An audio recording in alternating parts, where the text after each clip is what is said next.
Hello, viewer. Welcome to Chungu cha Jamii. My name is Betty. I am your host today. And today we are going to be talking about something that you honestly want to learn about. I ask that you be keen and concentrate on this because one or any other day, you may just find yourself here and not knowing what to do. It will be very difficult. I have guests who are going to be introducing themselves. And first, I will let you know what we are talking about, and that is prison rehabilitation. Welcome, my guests. The lady could start by introducing herself. My name is Rukia Wakesho, Wato, Senior Sergeant working at Thika Women Prison, enlisted in prison department 40 years ago, rising from rank to rank, from a corporal up the current rank, which I'm a Senior Sergeant. A mother, a grandchildren, and I thank God for Pastor Park for introducing mind education in our prison facility. Wow. Karibu sana. And the gentleman. Yeah, thank you. My name is Erick Ochindo. I'm currently working as the mind lecturer, director, Kiambu County. I think I've been working closely with Madam Rukia and other officers and officers in charge scattered across the country. So it is my pleasure to be here. Wow. Welcome. Good to have you, Rukia and Erick. It's my pleasure to host you today. And I'm happy to hear your introductions. You know, anytime we see a police officer or a senior sergeant, as you have said, we just think about, punishment and being beaten, and we wonder. I'm surprised to hear, you're a mother, you're a grandchildren, and I imagine you don't, appear to them in uniform, and you're just that kind of person. It's a good thing to hear that you're raising a family as well. Congratulations. Thank you. Mr. Erick, you work in the county of Kiambu, and you work with prisons and prison officers. What exactly do you do? Okay, currently I'm stationed in Kiambu, but I travel. For the last 2 years or so, I've traversed almost the whole country, visiting prisons, talking to officers, and also leading mind education sessions, both for the officers and also for inmates. Okay. And it is a program that we are running through IYF, International Youth Fellowship. It has really helped not only the inmates, but also the officers at large. And that's why we are happy that as we work in the prisons, the transformation that is happening there currently is something that really encourages us and also opens doors that we never thought could be opened. Wow. Especially in regards to reformation. Yeah.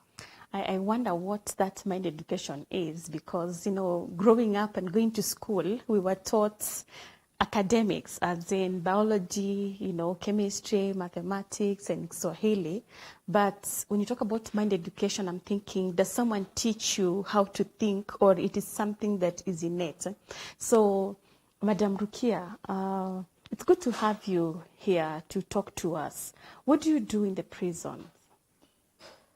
Thank you, Madam. What normally do in prisons? Before mindset was introduced to prison facility or prison institution, being in prison was like a punishment.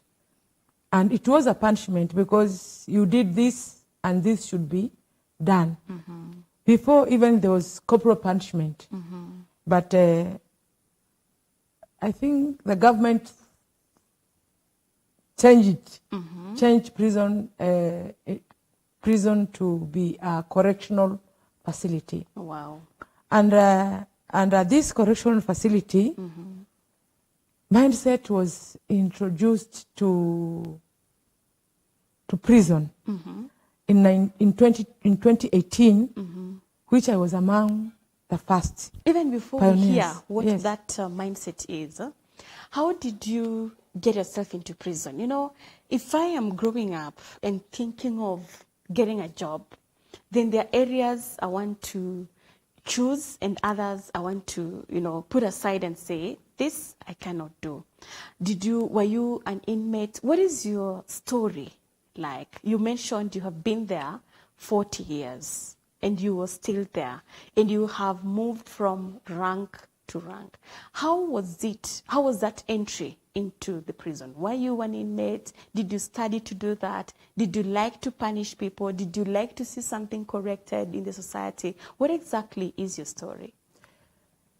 Yes, madam. My story, when I was enlisted, I was trained. I went into training for 6 months as a prison officer, how to handle inmates. So it was after school, after joining the department, and after that training and being posted at Langata, I went to Langata and I was like, what is this? And because our training was to correct, not to punish. it was to correct or maybe to punish, because though there was training, because we have farms, we used to take them to the farms, we have industry, we have a building section, we also have a dairy. It was not like a training, it was like punishment, because normally you have to force them to do, and also referring to what they did. So you have to do it, you have to make them, and you as a prison officer, you have to practice your powers through punishing. So it was like punishment. But for those years, I can say something came into our department, and there was this thing called open door policy. Open door policy surely really assisted our department into changing our inmates from punishment to correction. What was that? What is that open door? Open door policy, it is allowed other people to come into our prisons and have one-on-one talks with our inmates and also officer. So after this open door policy, our visitors, they noticed something should be done. And now from 2002 until 2018, now here I'm saying that the mindset education came into our facility.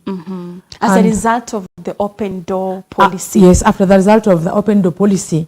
Because during those days, our inmates, nobody should be allowed into the prison facility. So come and interact with the inmates. To interact with the inmates. When I listen to you, I'm trying to imagine, I'm trying to get that picture of exactly what goes on in the prison. Because if someone does wrong in the society, then the place they are pushed into is the prison. For the purpose of let them be punished, let them be denied freedom. And it's rarely that they're being taken there to be corrected or for the purposes of changing their thinking. Do you think people go to prison, from your experience, because of the wrongs they have done or a kind of mind that they have? Because many people do wrongs and they're free. How do people end up in the prison? Before, it was a reward for their wrongdoings. Before then. But that is what was in my mind. I don't know about others, but to me, it was, you have done this, and now you have been brought to me to pay. Yes. So it was, as I can say it again, it was a punishment. Because when you see what was happening, even the works which we were doing, it was not done friendly. It was a kind of force until you agree. Because it was a kind of forcing someone to do it so that you can change your behavior from what you have been doing previous. Did that work? Forcing somebody into some vocational kind of training to correct or to, to change them. Did that work in your many years of experience? Did you see that work? Partly it worked, and partly it didn't. It didn't because you'll see an inmate being released because of stealing or because of murder, and he will come back with so many charges, so many doings, instead of maybe he came with one, because of the mentality of that. He didn't come for correction, he come to pay. So this person, when he comes in, and there is no this chance of being told, we have this and this, what do you think you can choose to do? So someone will come in prison, even learned, and when he come, the first thing, maybe it is to be taken to the shamba, and to make him feel what to you degrade. have. Yeah, what you have, with all what you have, then here you must do.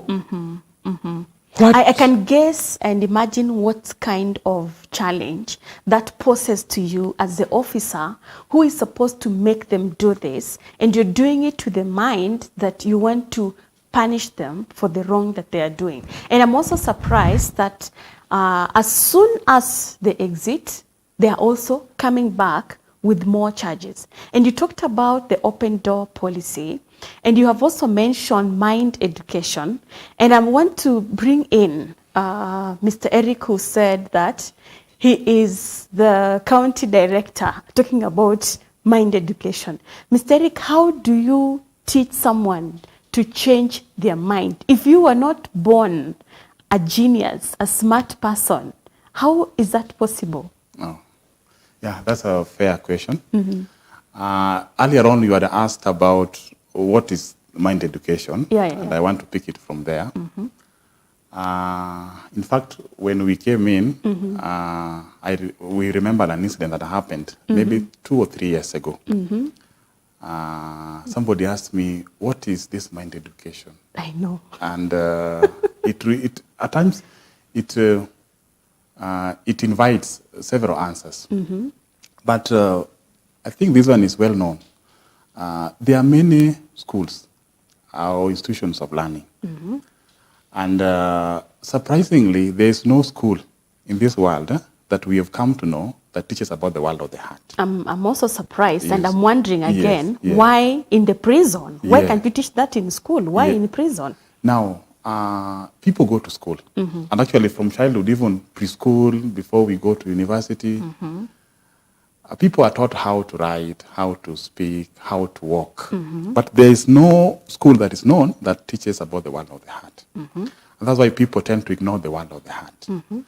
And Madam Rukia has mentioned something to do with the prisoners when they go to prison. Instead of being corrected, they end up being hardened. Yeah. Because in the prison, the mentality that they have is, we are here to be punished because of what we have done. Yeah. But they are not given the opportunity, the software that can enable them to overcome what they are doing or to correct what they have been doing that is not right. And that's why what was lacking, the link that was missing in all this rehabilitation process was mind education. These inmates ought to know what drives them, what makes them do what they are doing. And that must involve the world of the heart. People do not know their true image.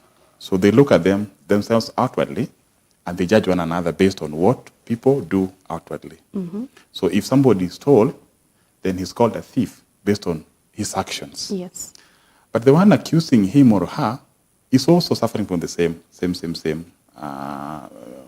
wrongdoing, so image. And that's why mind education allows people to understand their true image. Who are they and what makes them do certain things and how they can overcome those kind of things. And that's why it is actually a course. We are entering into a process where I know you'll come up to that, where we also want to train officers how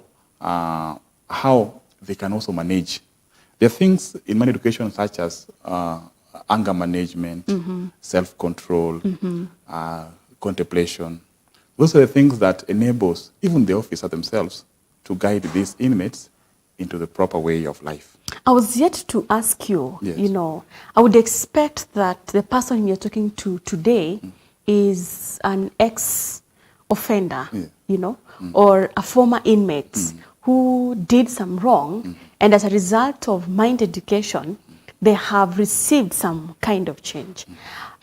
When you go to do mind education, who is your target, the officer or the wrongdoer? Because these guys exist in that institution to put order and to ensure that the right thing is being done. They seem to me like they are on the safer side compared to the inmates who should be crucified. I don't know if that is the case, Madam Rukia. Thank you, Madam, again. Before I start saying something, I want also to say thank you to Mr. Osopak, Pastor, and our Commissioner General, Mr. Ugola. Me being a beneficiary of mindset education, and I thank also the team because they targeted the officers. Oh. They targeted the officers first. I don't know how it happened, but it has really assisted. Mind education, as I've heard him saying, I was among the people asking him, then what is mind education? What does it mean? What is mind? I was conscious to know what is it? Yes. What is it about mind education? And when I asked him all the time, it wasn't in me until he told me that it is the mind.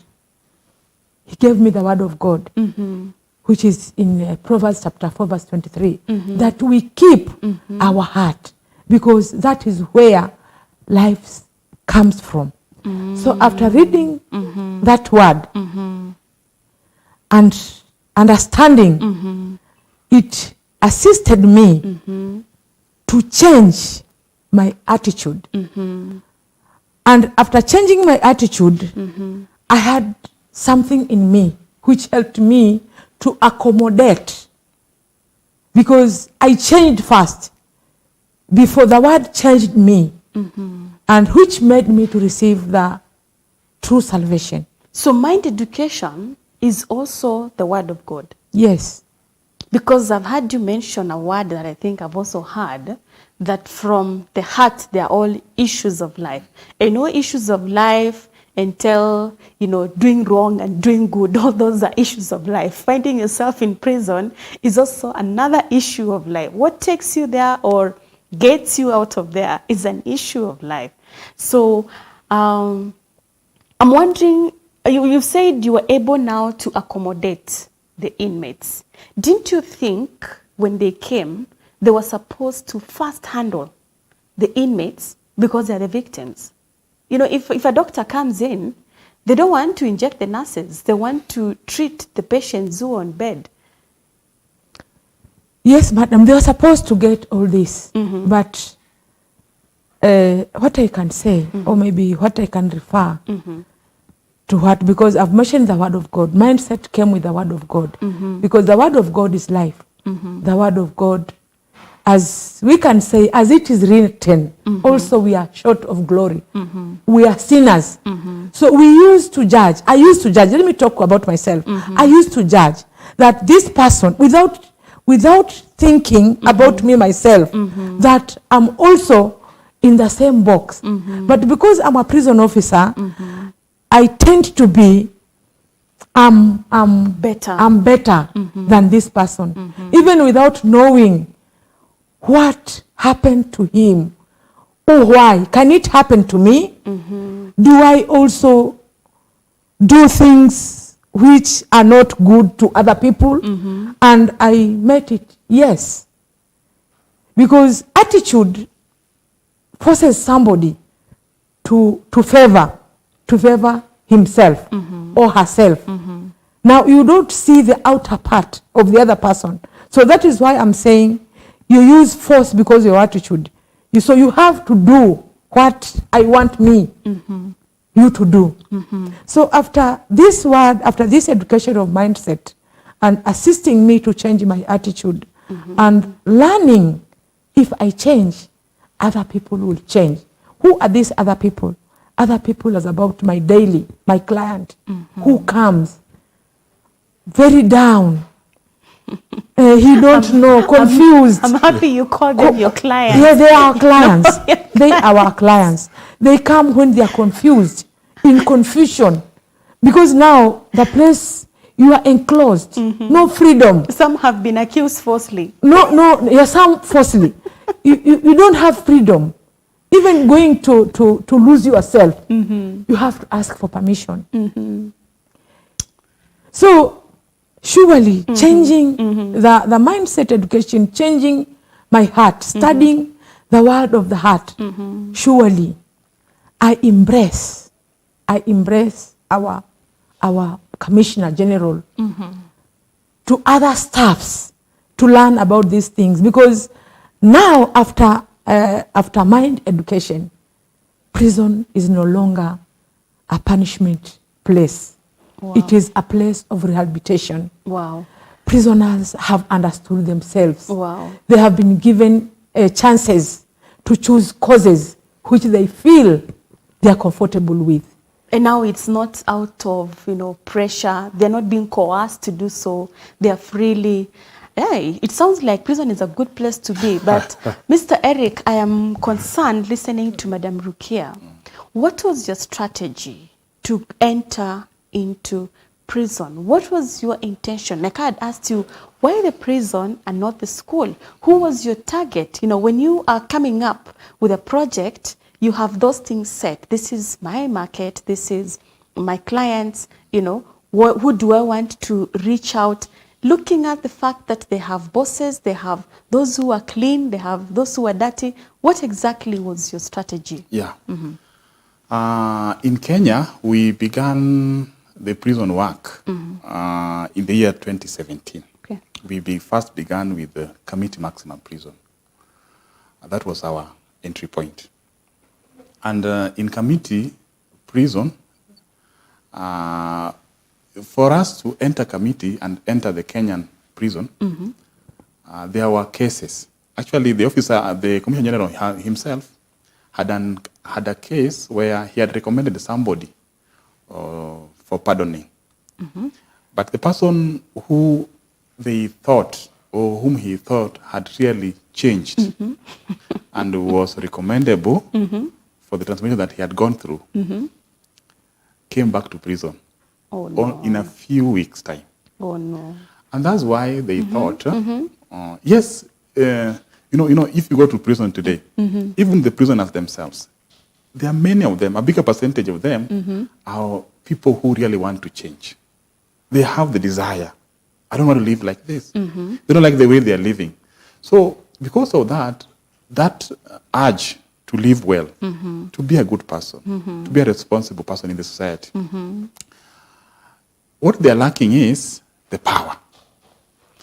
On the side of the officers, also, the reason why I said mind education cuts across, it's meant for everybody, as long as you have a heart. It's not for wrongdoers. You have a heart.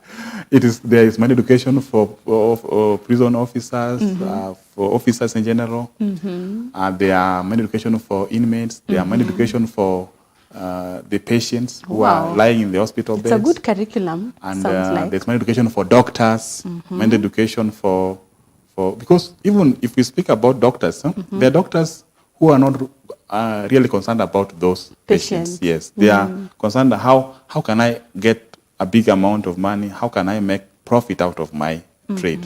And that's why we say, even this doctor needs mind education. Now, the officers, in their part, what I noticed when I work in the prison is, we have great officers, Madam Rukia being one of them. And we have very many officers who are doing great work in the prison. You know, even if you are a farmer and you go to the farm, you have the field in front of you, but you don't have a djembe, you don't have a slasher, you don't have a panga. It means you have been rendered helpless. You know what you should do. Probably you have the skills, you've been trained, but you don't have the instrument. Yeah. And so the reason why we recommended mind education for both the inmates and the officers, the inmates, they want to change. They don't have the power. They don't know how to change. And when they look at the officers, you know, like she spoke about the open door policy. Open door policy. Previously, there was an enmity between the inmates and the officers. They looked at the officers as their enemies, and the officers looked at them as people who should be punished. So that policy really, I think, really helped. But beyond that, is one thing opening the door for people to come in, and another thing impacting that change in the lives of these inmates. And so the inmates wanted to change. They didn't have the power. They didn't know how to change. And the officers also really hoped that they could change their inmates so that when they leave prison, they don't come back again. But then they also had some limitations. And that's why we recommended the Commissioner General, when he came back from South Korea, having made an MOU with the IYF to offer this training, because he went there and benchmarked and saw how other countries are running their programs through mind education. That's why he recommended this program to be done here in Kenya. And so he wanted to empower his officers also to know from the point of information, if an officer is aware about this world of the heart, that, the case that we've referred to, this inmate was released from prison and he came back. And the reason why he came back is because he pretended to have changed. He pretended to have changed because many of them, because of the anger and the hatred and the grudges that they have in their heart, they just want to pretend to be good so that they are released. Then they go out and then come back again. They do whatever they wanted to do. And that's why many of them end back in the prison. Now, for true change to happen, the heart must change. True change begins from the heart. And that's why mind education focuses mostly on the heart. Change that begins and starts from the heart. And this change, unless the officers also are aware of the world of the heart, as you're saying it, they cannot effect that change in the lives of these inmates. And that's why it may take time, but I believe when the officers and the inmates understand this world of the heart, then there's a mutual effort towards that change. And that's why it is recommended for both. Wow. Madam Rukia, I am almost so excited that you took advantage to be a beneficiary of that program, listening to what it entails and how it starts from the heart, and also hearing your confession that, initially I judged these people because I did not look at myself. But after noticing and realizing the person that you are, then now you look at them differently. Now you are able to accommodate them. Now you can see that they're having struggles here and there. I don't know what your experience has been over the years since you had that discovery, and how you now handle them, and whether you now see any change in them. From Mr. Erick's story, it all began by one person leaving and coming back so soon. How is it now? Is it still the same, leaving and coming back? How often is that? I want to say that mind education has really helped our clients from coming back to prison now and then. And as Mr. Erick said, normally it is the heart which moves someone. And now after mind education, and we are training them, we are talking them, telling them that about about understanding yourself, about how you can handle doing this again and again. There is a very, very big change, especially in my institution at Thika Women Prison. Before mind set education introduced in prison, one could leave Monday, and on Wednesday, you'll see this person back. What? And then when you ask her, is this a home? This person will tell you that outside there, you have to do these things to survive. You have to do these things to survive. So I took my time myself, and I don't want to say it is myself because our officer in charge is really supporting the program. Yes. We had time, 3 days per week, to teach them, to tell them how one can change and not to go back again to the same mistake. And I want to tell you that our institution, as at now, cases, I can say it is about 0 point coming back to prison. What do you mean? Yes. The place where people would leave Monday and Wednesday, come back they're Wednesday. back. The same number. 10, 20, when you receive, maybe one person will be a new person. But I want to tell you that... You asked them whether it was their home. Yes, and they said they have to go and do it. So after sitting down and telling them that... 0.01. In fact, now, as at now, I'm seeing 2 out of many. So I can say maybe... Excellent. Yes. Excellent. Wow. Yes. Because of mind education. Because of mind of education. They listen, you tell them to write the testimonies if they understand, and you see them changing from this to this, from worse to good. And it continues. You've said something that has made me think. I want to see, how the prison looks like, because if somebody gets out, to me, there was that series of Prison Break. Everybody wants to get out of prison. Nobody wants to stay there. And so if you were to be prompted to come back, by all means, you would say a big no. But leaving on Monday and coming back on Wednesday, is there something good in prison? Is there any advantage of being in the prison? Because if that lady answered you and said, outside there's no way to survive, I must do this to survive. In the prison, Mr. Erick mentioned that the guy who was released just pretended to have changed. I don't know how long one can pretend, but if something is in you, maybe you're not able to overcoming it if you don't have the mechanism to, and the power which he said is lacking. But is there anything good in the prison? Madam, what I can say, there is anything good in prison, because being denied privilege, being denied freedom, it is not something which you can say it is good. Okay. So they used to do it. In our facility, we normally promote them according to what we see in our outer eye.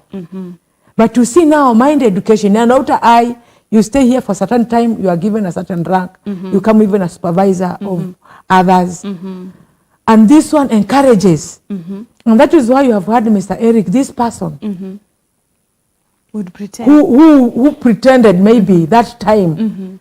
Maybe it was pretending because those days, you have to do it. You're looking so for so you have to lower yourself. You have to pretend to accommodate these promotions. But in your heart that when you go out, you'll do it again. In life, sometimes you go through certain sufferings or problems, and people say they were good because they shaped you. But at the time you're going through them, you never realize that it was of any benefit or of any good value to you.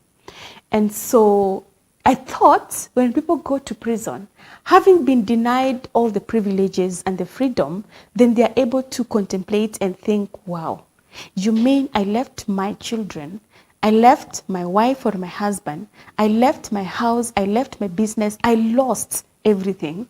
And so when I go out, you know, the thoughts of having lost this and becoming a better person would automatically happen to you.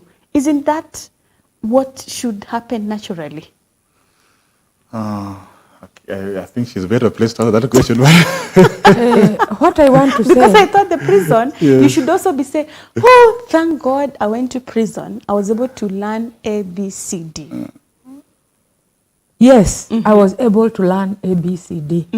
I learned, let me take an excuse as an ex-prisoner. I learned maybe carpentry, grade 1, maybe dressmaking or tailoring, or maybe building. But I did it because I didn't have a choice to do it. Okay?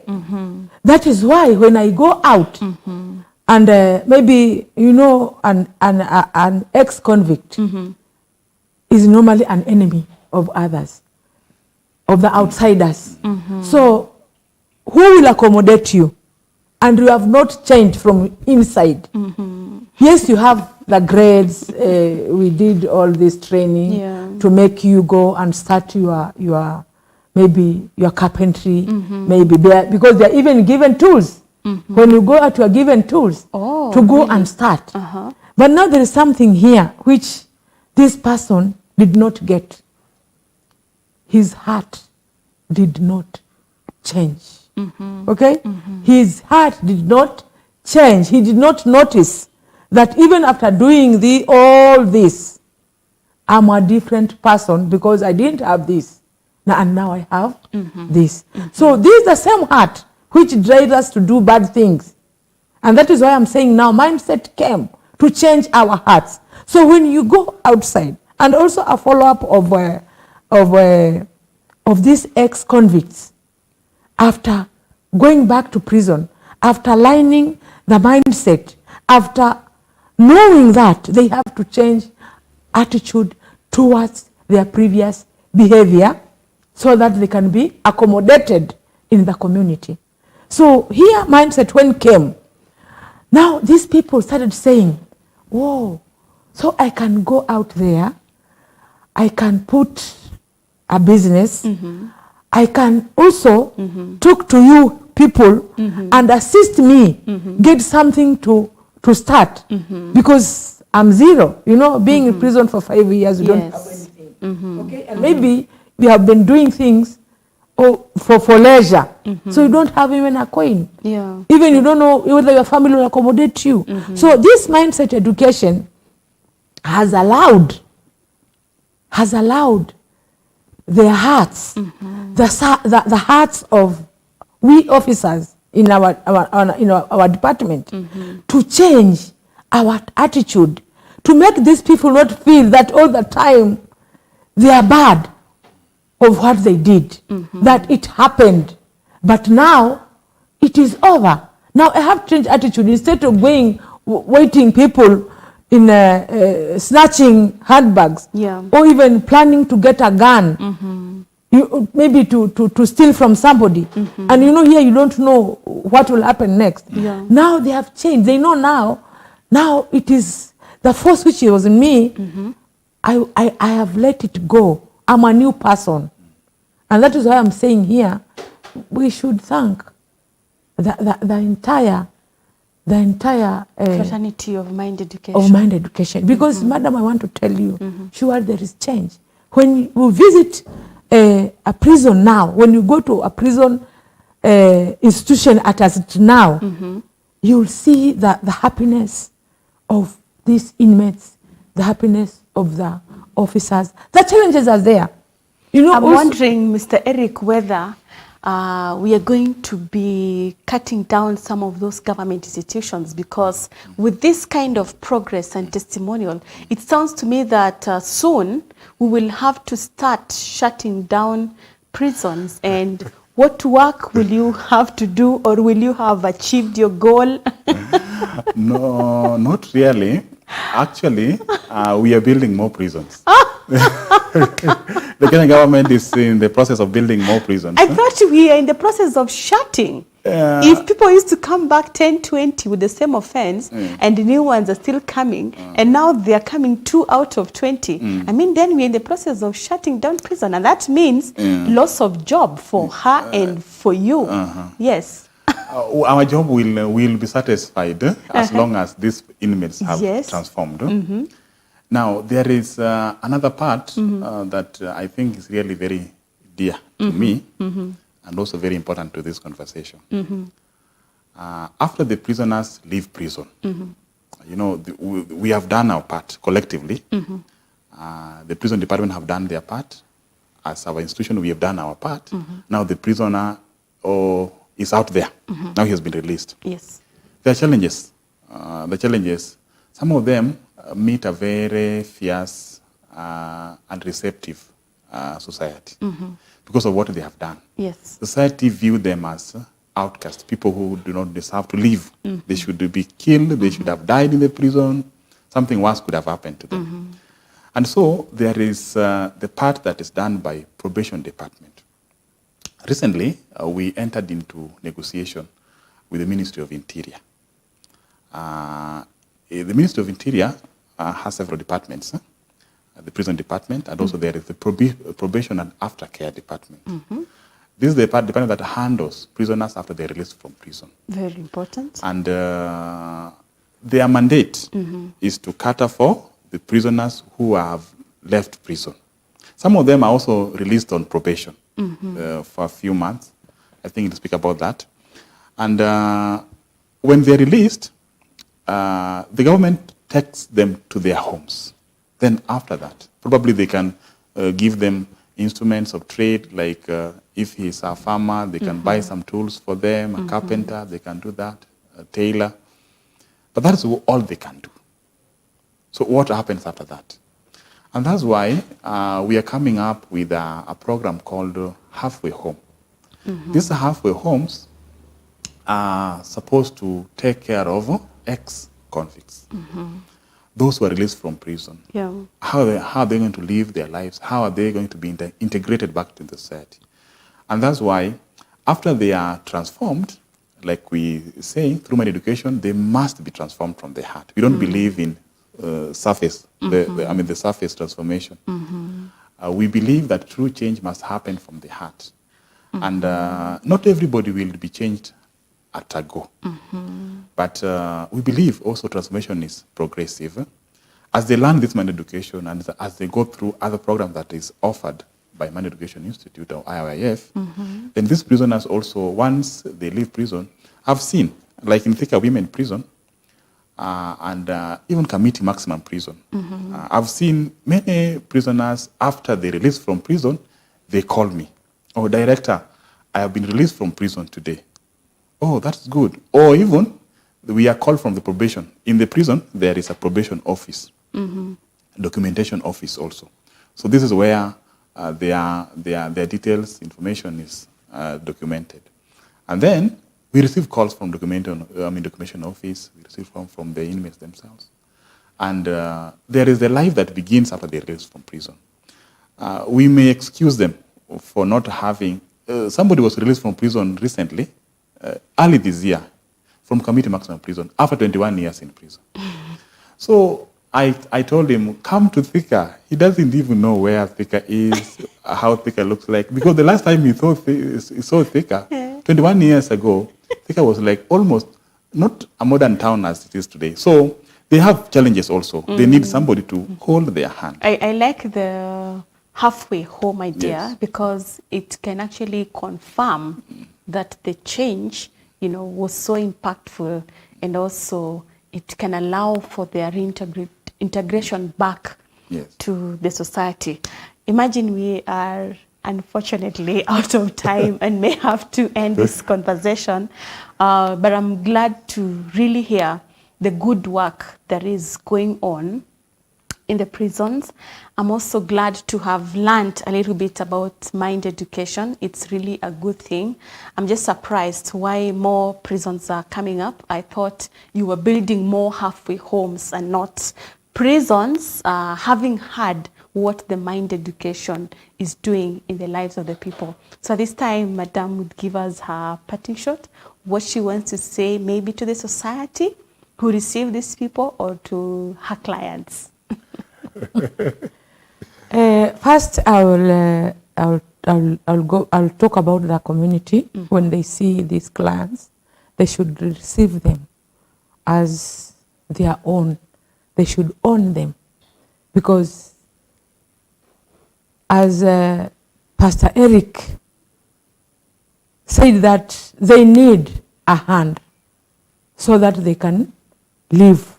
But if their community ignores them, surely I'm more suffering. I'm kindly requesting the community that when you see these ex-convicts, our sisters, our brothers, our mothers, our fathers, please accommodate them and allow them, give them a chance to tell you what is happening to their life. Okay.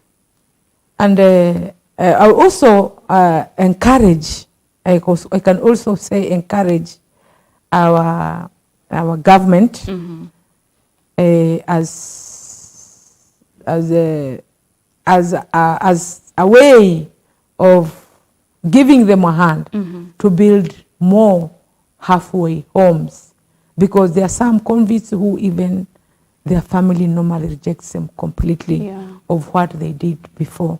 So this halfway home will assist them will assist this ex-convicts to change, and also to make a follow-up to see whether they can still be accommodated to their community. All right, Mr. Erick. And also to our to my colleagues. I want them to join mindset education whenever a chance occurs. I'm pressing this because this one surely will make our brothers and sisters change. And it will change. Yes. Yes, we are seeing a change, but we need a bigger change. Good. Thank you. Thank you. Yeah, thank you very much. Time was very short. I had many things to speak about, but just to wind it up, I want to speak to 2 or 3 people. First, I want to speak to prison officers, the one who are the mandate to manage these inmates. Like I said before, you cannot manage these inmates just like that without being empowered. Mind Education is offering this training for officers. Next week, on 10th, we'll be having a launching ceremony, virtual, for Mind Education course. It is a 3-month course. It will be rolled out starting next week. And this is for all prison officers. We are receiving 10 prison officers per prison, but I hope officers can grab it and learn about the world of the heart. Okay.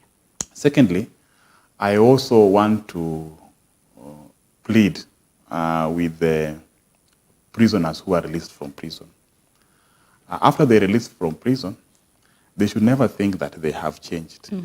They need a hand, they need help, they need counseling, they need help, they need conversation, they need to speak about the things that they are going through. Okay. And finally, I also want to speak to the general public. When people come out of prison, they really need our support. They really, with my experience in the prison, have seen many of them, when they come from prison, like Madam Rukia had mentioned, they are not well received. And so what they think is, I was better off in the prison rather than being outside here. And so that mindset also should be adapted and embraced by the society. And also, we are launching these programs. We are doing this program in now 40 prisons in Kenya, and we are still moving out and spreading. And I hope with the support of the officers in charge, and like-minded people, I believe this program will become a success and will reduce prisons instead of building prisons like you asked. Yes, yes, yes. Thank you so much, Madam Rukia and Mr. Erick, for the information we have received. Indeed, I hope everyone is looking forward to attend even the launching ceremony and the opportunity that you have offered. I thought 10 is too little for each prison, but anyway, I really thank you for coming. Thank you also, viewer. I hope you got it from the people that are in charge. I guess in my hearing that the society also needs mind education to be able to accept them, because how do you just embrace someone who just came in? My name is Betty. I have been your host. See you next time.